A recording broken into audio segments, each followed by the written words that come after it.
Je m'en arrête à ça, parce que comme disait l'autre, kuy yor du sëqët. Et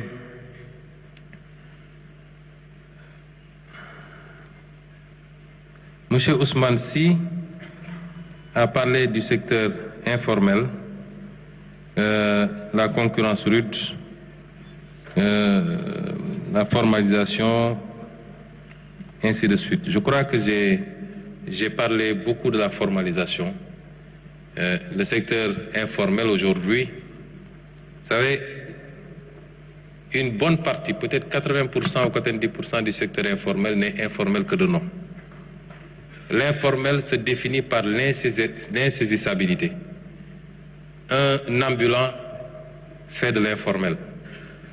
Mais quelqu'un qui a un magasin, qui a un compteur d'électricité, qui a un téléphone fixe, qui a une adresse où on peut le trouver, n'est pas informel.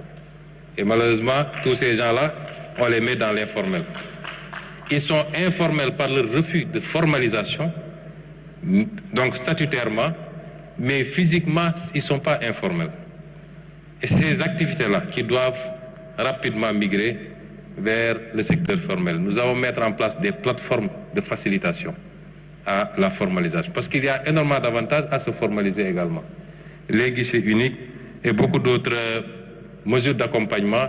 Je crois que lors des assises de l'industrie et du commerce, tous les accords qui ont été trouvés, notamment pour l'accompagnement des PME-PMI, nous allons les mettre rapidement en exécution, en espérant maintenant que de l'autre côté, il y aura la volonté. Parce que l'État peut mettre tout le dispositif qu'il faut, tant que les gens refuseront de se formaliser, par crainte, parce qu'ils pensent qu'ils seront dans des fichiers, ils devront payer des impôts, etc., ça va être très difficile. Il y aura la phase communication, discussion. Et je suis d'accord avec vous, au moins sur une chose. Et ça doit aller avec notre politique industrielle. Il faut protéger notre artisanat local. On produit beaucoup de choses dans les villages artisanaux, à Ngaye, partout. Si on permet, nit ñi mën a dem andil ñu ay carax yu ñu defaree dëkk ma bañee tudd nga xam ne boo ko solee 1 mois mu dagg, mais mën nga ko jënd à 500 francs. Au lieu d'aller acheter bu Ngaye nga xam ne mën nga ko sol peut-être 3 ans parce que der bu dëgër la, ça posera problème. Il nous faut protéger nos secteurs productifs. Et c'est ça, avec une communication aussi pour que les Sénégalais consomment de plus en plus sénégalais.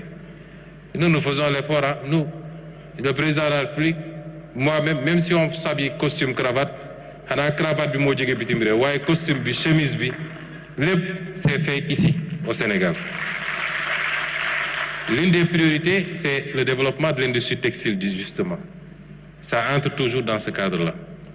Donc aujourd'hui, il nous faut des politiques de protection.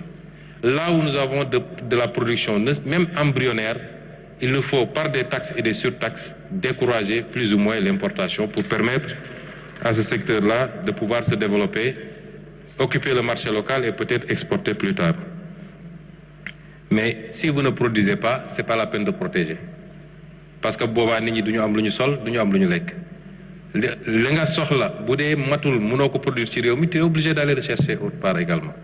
Et donc le premier défi, c'est le défi de la productivité, de la production, la performance dans tous les secteurs, l'agriculture, l'élevage, la pêche, les ressources naturelles. Ensuite, la transformation. Le tertiaire vient après parce qu'on aura de quoi distribuer et peut-être exporter. Je crois avoir Pape Natango Mbaye, oui, sur le handicap. Nous sommes très sensibles au handicap. Yow modèle nga, exemple nga. Daaw jotoon naa dalal à la primature ay xale yuy jàng ànd ak ay laago. ñii problème mu dégg la, ñii problème mu gis la, ñii ay membre la, etc. ma dalaloon nañ primature après concours général bi. ñu am ay engagement yu ñu jëloon te ñu ngi koy suivre te dinañ ci jàpp bu baax. Am laago mënul exclure nit ci société bi. et tu en es la preuve vivante bëri na fii ci salle bi ñoo xam ne boo leen yóbbu woon baccalauréat série S mathématique moom gëw ma ni nañ ci am 3 wala 5 kon message bu fort la ñépp ñu am laago te taxaw leen na toog am na ñu gis ñu nekk ci mbay mi am na ñoo xam ne ñi ngi ci artisanat bi te pourtant ñi ngi yor seen laago loolu exemple la boo xam ne li ñu war a njëkk a inspiré te xam naa ni madame Maymouna Dièye ministre de la solidarité mu ngi ciy liggéey lu bëri ndigal ma jox tout le gouvernement suñu yéene su may wax orienté vers l'éducation nationale mooy renforcer des structures yoo xam ne mun na jël ñi am laago xoolal xale yi nga xam ne dañoo am lu mel ni autisme kenn gënu leen intelligent mais seen jàng dafa difficile parce qu'il faut ñu am kenn ku ne ci ñoom surveillant bu koy suivre tout le temps xoolal xale yi nga xam ne dañoo am albinisme nga xam ne léeg-léeg pop crème bi ñu war a diw seen yaram pour naaj bi bañ leen sonal mënuñu koo am façon laago yi dafa bëri suñu yéene mooy créer les infrastructures yuy accompagner ñooñu ci seen njàng wala seen njàng métier wala ñi ci nekk ci mbay mi wala napp bi ñu accompagner leen def une politique de discrimination ci accès au financement ak yeneen waaye aussi accompagner leen ci insertion bi démb bi ñuy jóge fii may gunge président dama ko ne suñu doom ji il faut ñu am traitement spécial xaw ma dañ koy wutal salaire wala yu mel noonu ñu mel noonu dañ leen war a jàppale traitement spécial